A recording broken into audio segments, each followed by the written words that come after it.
Hello, this is Bovim, and I'm going to teach you how to load a list of all the files inside a folder into an Excel spreadsheet. So we start off with a nicely named, easily saved Excel file, and then we go into the Data tab at the top, clicking Get Data on the left-hand side. From File, go down to From Folder. Now Excel asks you for the name of the folder whose files you want in a list. And you could just paste the address if you already know that, or we're going to click Browse in this case. And for this tutorial, I created a folder in my documents.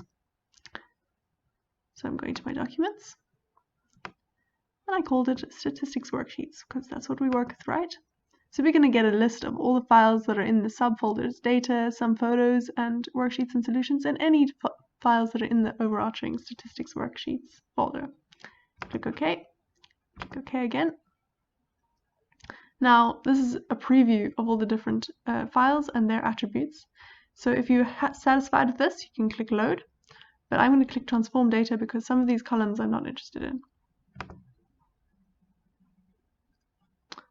Okay, so for example, I'm not interested in this binary folder.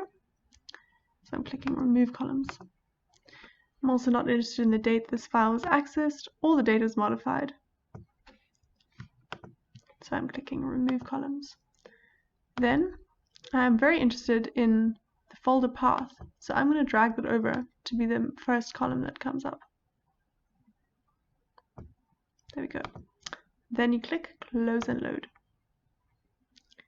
Now, as you can see, we have a list of all the different files that are in that folder, and here's the addresses of the subfolders that they're in. On the left-hand side, there are extensions, which is very useful because, for example, you might want to filter and select only the R files. Okay, if you want to still go back to the attributes table and edit that, you could, for example, go to Edit and then change it. You can also tell Excel to refresh this list every time a new file is added to the folder, which is could be very useful. So this way you can keep track of all the different files and where they belong and how to find them. Thank you.